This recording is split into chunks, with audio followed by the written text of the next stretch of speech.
How you doing, Miss Jenny Rain? Not too good. You remember me? Yeah. Who am I? You Juby. Juby, that's right. Yeah. No, I'm just not doing too good, Juby. Are you not? No, I'm having trouble with my walking and my knees. And I've got a doctor's appointment tomorrow and I've got one next day. I understand. I'm just not doing good. Yeah. Well, I got you on film anyway. Well, Hey.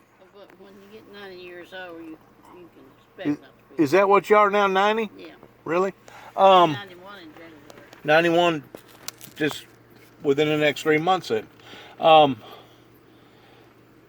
Me and Carrie Lee have thought, and the only thing that we can think of is that Miss Lucille's original mother and father must be buried up in Union City somewhere. Probably. I just don't really know. Did you ever hear them talk about her much? Her mom and her daddy, John James, I guess I don't remember. I remember when he died, but I can't remember where he was buried. John James is buried over here. Oh, yeah, that's her daddy. That's her daddy. Buried up here Sunnyside. But her mother, No, I just don't. her biological mother. Yeah, I don't know about that. I You, never heard nobody say. yeah. You got a daughter over here across from you. What's her name? Jenny? Yeah. Right over here? No, that's wrong. That's Rhonda. She don't take too much of a liking to me. I pulled up there in her driveway the other day, and she got all real nervous and stuff, and took off and acted real rude. Didn't want to talk to me. I don't reckon I've ever done nothing to your family towards harming or hurting them, have I? Not that I know of. Not to know. Listen, I can't stand up no longer. I understand. I got. All right. Well, thank you for talking to me. I seen you out here walking around. Yeah. Yeah, I just get out here and walk around a little bit. I can't stand very long on my legs. I got you. I got to keep going. And you are kin to Miss Lucille, right? My husband was. Which was who? My husband, yeah, What was his name? Harold. Harold Ring. Yeah, he was getting hit. That was his aunt. Lucille was his aunt. But me, I was married. Harold Ring and Jim Ring was brothers, wasn't they? Yeah. Jim Ring that married Aunt Lily. No, Jim Ring was his brother. His brother. And then his uncle was Jim Ring. There's two Jim Rings. There's 2 Jim Rings. James Ring and Jim Ring. Yeah. The one that fought in World War One. Yeah. That was married to Aunt Lily. Yeah. That ain't this one up here, is it? No. That's what I'm thinking too. Okay. All right. Thank you. Wow. 90 years old. It's amazing. Still got a good mind. Her daughters was the ones that used to see an old woman, white-headed old woman combing her hair in a 2-story house out there beside Grandma's place. I'm gonna holler real quick and see if I can get Carrie Lee to answer. Or see him out here or something. I don't know. I don't see him.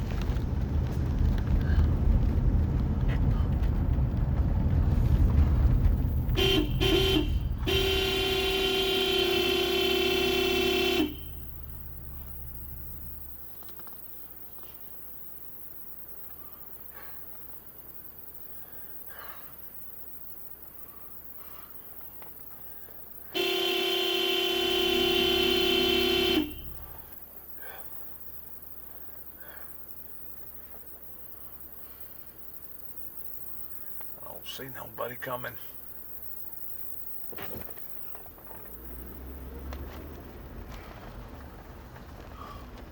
Carrie Lee, it looks like we may have some troubles. Looks like we might have some troubles, ma'am. Well, you know, back about a month or so ago, I guess now it's been 2 months, there was a problem up on top of the mountain with Nick and Lewis. That's Julie's firstborn. Well, she's found out this weekend that he's been punishing him. He put him in a crate and he's been starving him, and he's been shooting a BB gun at him from time to time.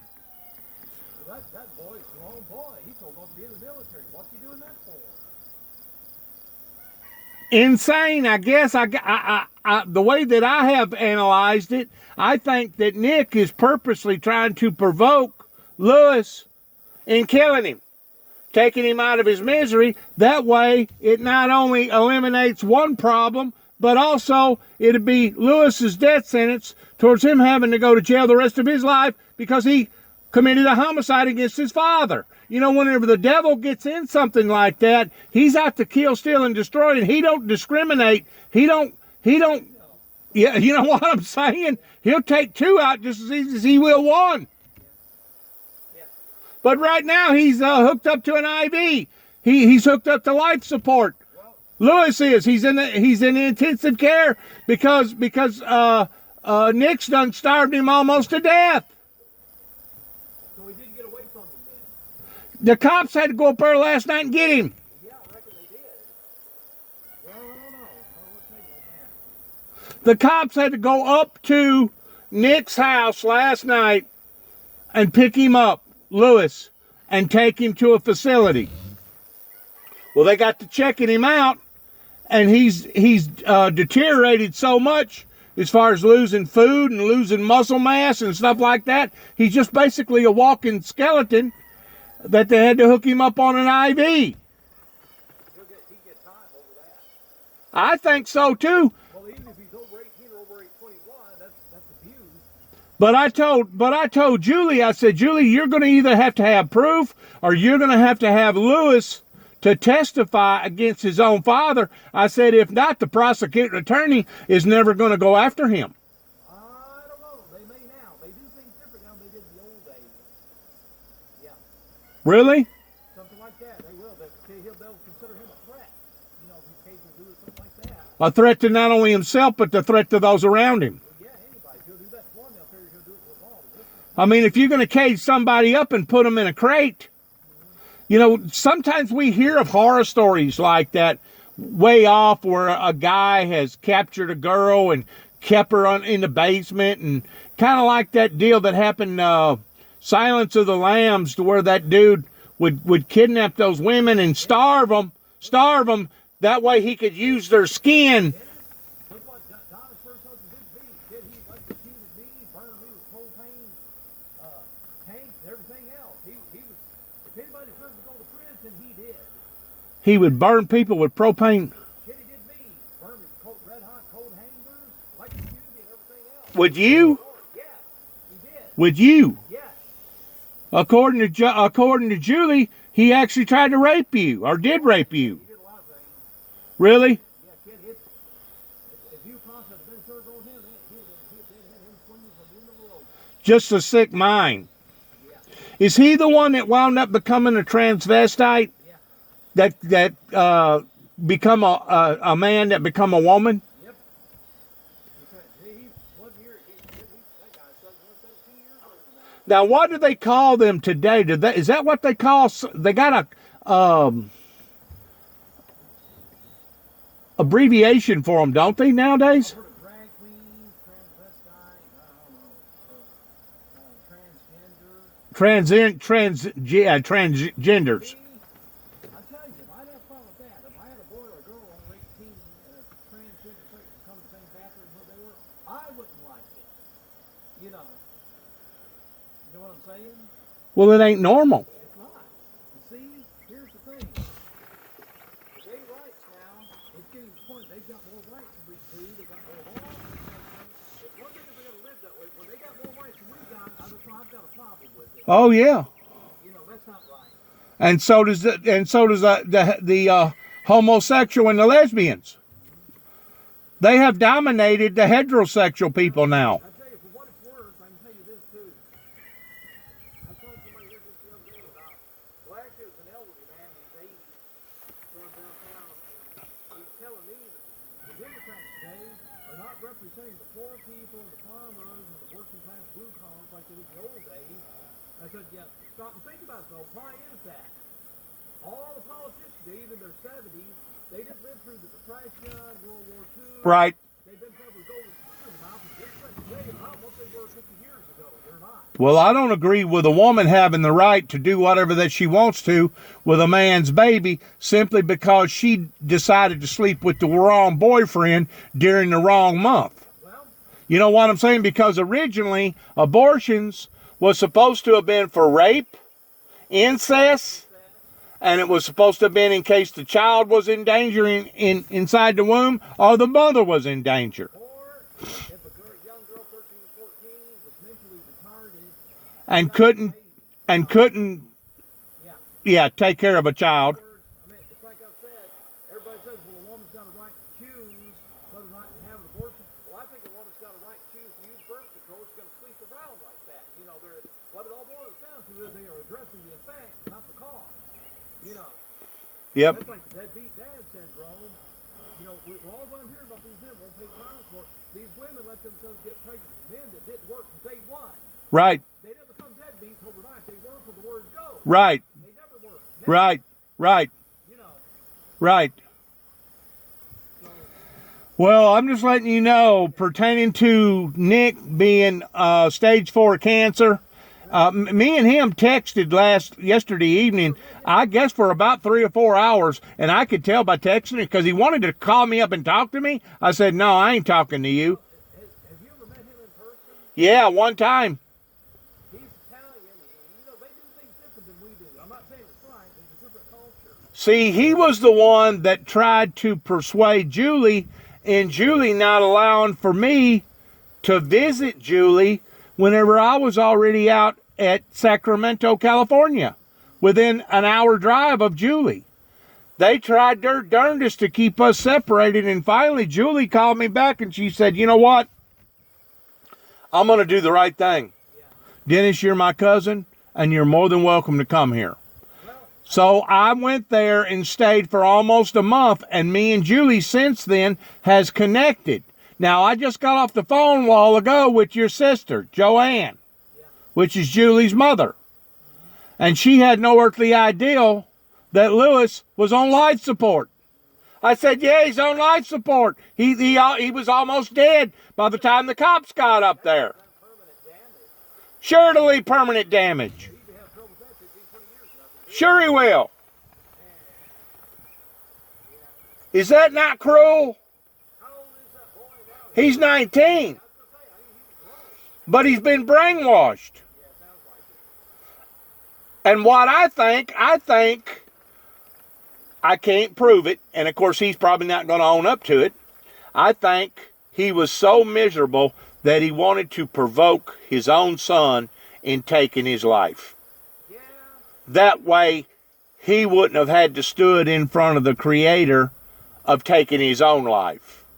The sad thing about that is, if you provoke somebody in shooting you or taking your life, unless you can prove it as it being justifiable homicide, the person that took your life, that was just like them shooting themselves in the foot, because now they're going to go to jail for the rest of their lives for killing the person that deserved to be killed. Dennis, did you ever see that movie Tombstone with Kurt Russell and Val Kilmer? Tombstone? No. Yeah, it was pretty good. Val Kilmer played Doc Holliday. Yes, I did. Yes, I did. He was a dentist, but during the Civil War, he was from Georgia. They used anybody they could do to treat the wounded. There's hundreds of thousands wounded. And he contracted TB. He was dying. And he talked to Kurt Russell with Wyatt Earp. He talked to Doc Holliday and told him, I can't be in the gunfight. He said, no, Wyatt, you can't. Gunfighter, you're a sheriff. It's different. Doc Holliday was a gunfighter. What he did, he was supposed to meet him somewhere under a big oak tree by a creek. Doc Holliday showed up dressed in a hat and an overcoat like him. But here's the point. Doc Holliday figured if he gunned him down, he was going to die anyway, TB, so it's better for him to get gunned down, not to have a few more weeks and months to live, and Wyatt Earp, that might live 40 more years. See the point? Right. The guy was an outlaw anyway. You know, that Ringo, Johnny Ringo, he was an outlaw anyway. Right. I remember bits and pieces of the movie. See, there there's an example right there. It has similarities to it, doesn't it? Yeah, it does. Same, different numerator, but same common denominator. Yeah. Yeah. Oh, that's huge. You know, I was going to tell you this too. You know, Nick Mazzio is Italian. They got different cultures. I'm not saying it's right. They're different. We are. I mean, don't you remember? We lived up north. Listen, they could be kittens slamming one another 1 minute and hugging and kissing 2 or 3 minutes later. I mean, even some they had a they were different than we were. I don't know, man. They just they're like Are they from originally up around Ireland? no, that's Italian. That's Italy. That's right. Hey, Italians, they're different than we are. North we use some of them. I know some of the people from Ireland, they can get mean too. Yeah, they can. Yeah, they can. And that's basically what's happening with Nick. He's becoming meaner as he's getting worse with that cancer. And you know, you would think that the Army or somebody, the state of California, would already done brought in FEMA towards incapacitating him as he's going through all this. That way he won't make innocent lives miserable pertaining to his son, Lewis. You know what I'm saying? Nick was a Desert Storm veteran. He was in the military. He was one of them paratroop runs. Guy jumps out of them C-130s with a parachute. Yeah, he showed me a bunch of pictures last night. What'd you say his last name was? Speziale, Speziale. That's Italian. Speziale. Yeah. You said he's Italian. Pazil? Speziale, like spaghetti, but Speziale. Pazil. I don't know, man. I tell you. See, whenever I finally got up there to Julie's house, he had that girlfriend with him from the CIA. And I thought me and him was going to fight over nothing. He come up on to me while I was working on Julie's car, smarting off and stuff. And I looked at him and I said, look, you ain't got no horse in this race, buddy. I said, I'm doing something for my niece right now. Yeah. And he brought up all that stuff that happened to me out there in Oklahoma. I said, you don't know what I was doing out in Oklahoma. I said, you don't know if half that stuff or any of that stuff is true or not. And you know what he done yesterday whenever me and him was on texting one another? He brought up all that stuff again towards what happened to me out in Oklahoma. He's convinced that I'm a sorry, rotten, no good for nothing SOB and that I'm some sort of a homegrown terrorist because of all that junk that they've typed up about me, Carrie Lee. He's convinced that I'm nothing but a worthless piece of you-know-what. I saw something on TV here not too long ago about a Vietnam veteran that was talking about all the garbage that the news media said over here about war. Yeah. And he said there's a lot of stuff they didn't release to the American people that they should have, and a lot of stuff they released was nothing but lies. You know what I mean? Yeah. You can't pay that much attention to it. Well, even now, we deal with that now. We don't know what all we're hearing is whether it's truth or not. That's right. And, you know, I don't know. I don't understand it. I mean, did Donald Trump really become infected with the COVID-19 coronavirus disease? I think he did. They're saying he did, but me and you can't prove that he did. We can't prove that he didn't, but we can't prove that he did. I know it's very strange for somebody to have a disease like that, and the medical staff let him out just to be able to drive around and maybe get out and do a Sunday drive or something. I don't know. I kind of feel like that's kind of odd or strange, don't you? Yeah, let's hit it for the right case. I thought he could have a mild case of flu or something to it. Who's to say that why all the media was focused in on that person that was getting in that Tahoe, I guess it's a Tahoe or whatever SUV. Who's to say that the real Donald Trump wasn't sneaking out the other door and he's already at the White House right now? Don't think for a second that they don't have copycats, because I think, if I'm not mistaken, Saddam Hussein had, I think, 40 different copycats, people that looked very, very similar to Saddam Hussein.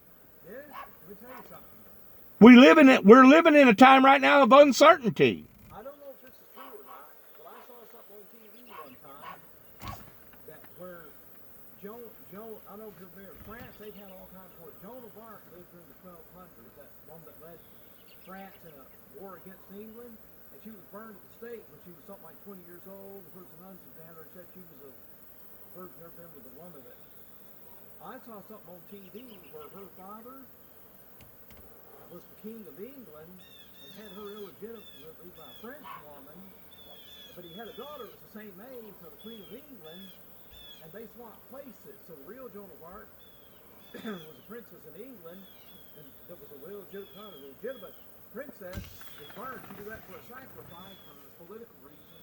We don't know what here. It could be made up and it could be true. Well, I'm convinced, Gary Lee, that our cousin Jesse James may have very well faked his death.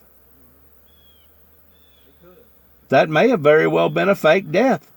Yeah, get the Just to get the heat off of him so he could go back to living a halfway normal life. Pinkerton Agency, which back then was the FBI, was hounding his death.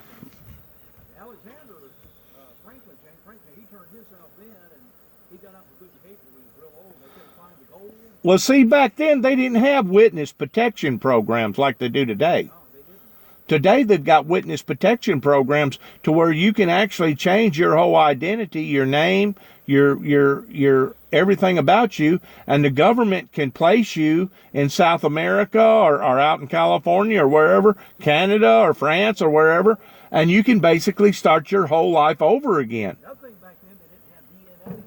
You know, they didn't. Yeah, they didn't have DNA back then either. During the Revolution, Civil War, they had those bounty jumpers.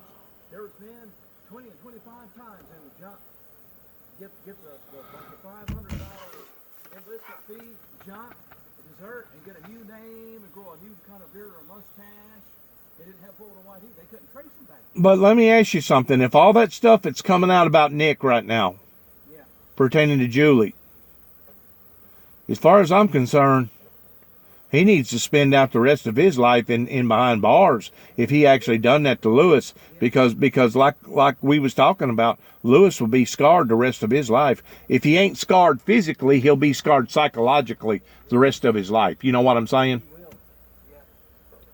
Kind of the way that our family was scarred. Danny, David, Douglas, myself, because of what went on, the brutality that went on. And you know, anytime you get to dealing with people with post-traumatic stress disorder, that's what you got to deal with. You got to deal with carnal damage that reeks down into the family of people that didn't have a damn thing to do with the war. Didn't have innocent lives that wind up suffering over the damn war anyways. Yeah. That's bad. See, it's a good thing that your father didn't engage in the war. If so, you would have had to have dealt with some crazy stuff like we had to deal with.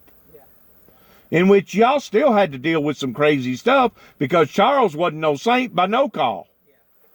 Especially that stuff he had going on up there in Chicago. Cheating on your wife, cheating on your mother and stuff.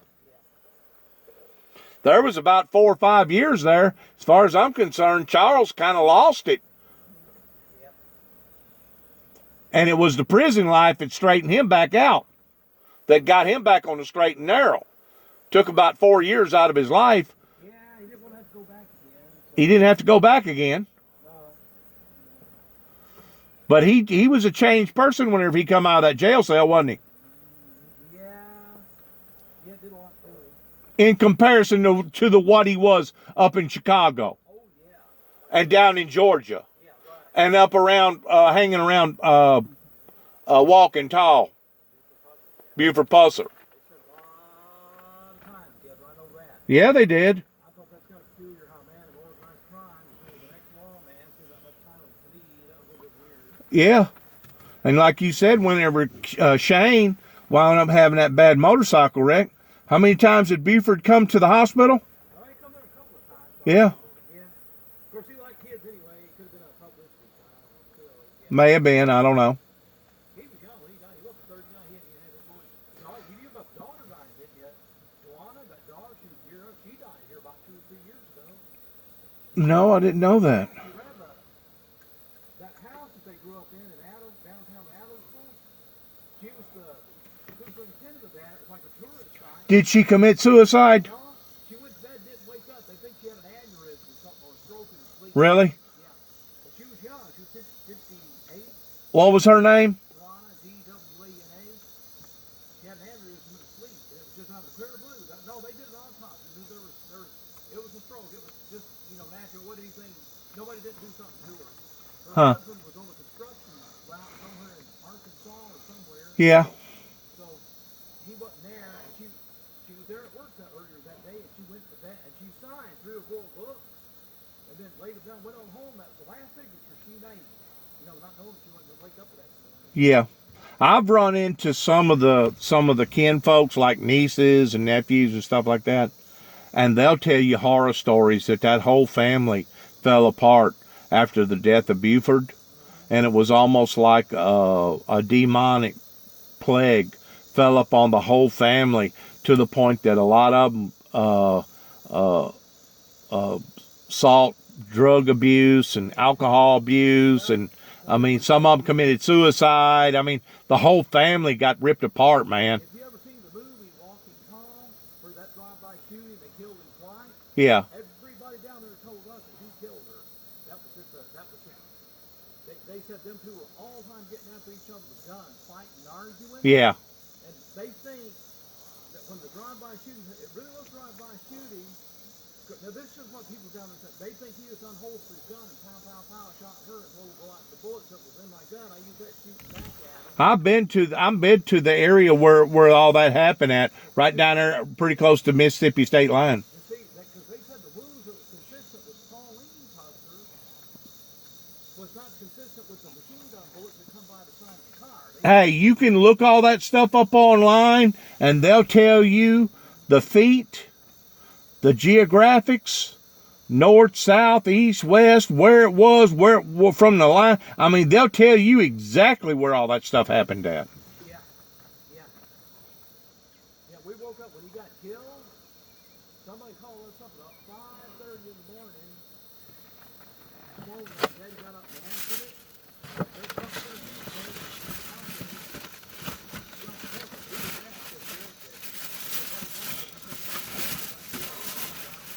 I thought that was weird that somebody called Daddy telling him you was supposed to have been killed earlier that night. Why would they call him for tell him about something like that? Well, because somebody knew that they had close relations. I know. Hey, I just got through stopping and talking to Jenny up here. You know, for her being 90 years old, or soon to be 91, she's still got a pretty sharp mind on her, don't she? She seems to be. Yeah, she's probably older than mine too. Daddy told me one time he dated her, or he dated her got hooked up where he met Mama. I don't doubt it. Carrie Lee, there's a lot of weird stuff going on right now, isn't it? Just like me telling you about Nick and everything. And Lewis. That sounds like something out of a Twilight movie, doesn't it? Yeah, that's something too. Folks, you go on that watch TV, they're showing things like Napoleon, Hitler, Joseph Stalin. You know during World War I, when Hitler was just a ground soldier, I think it was a corporal. Something happened to the British, overran a trench, and he ran out about 100 feet away. A British sergeant had him in his sights with his rifle, and the British soldier said his finger froze. He literally couldn't. He stopped. Hitler turned around, looked at him, pointed his finger at him, that mustache. He said he just couldn't pull the trigger. He said if he had pulled the trigger, that would stop World War II. It's almost like he had a hypnotic force on the people. Wow. This British soldier, he killed hundreds of men. Well, see, that's going back to the primitive Baptist as far as predestination. Yeah. Whatever's meant to be will be, and if it's not meant to be, it won't be. Oh, yeah. Some people has an anointing on their lives, regardless whether it be anointing for the good or anointing for the bad, to do a certain particular task. I'm convinced of that. Just like I'm convinced that bad, horrible things happen to good people. Yeah, I say there's a lot of evil people, like they're showing Napoleon Bonaparte, Joseph Stalin, up until the time of time, you just couldn't kill them. Right. Just wouldn't die. Guns would misfire at point blank range. Right. Just wouldn't die. Yeah. Okay, well, I got a few more things I got to do. I'm going to check on Myers. Well, tell Margie about that deal with Nick and Lewis. I mean, that's Joanne might call me and tell me about something. that's horrible. I'll see you. Bye.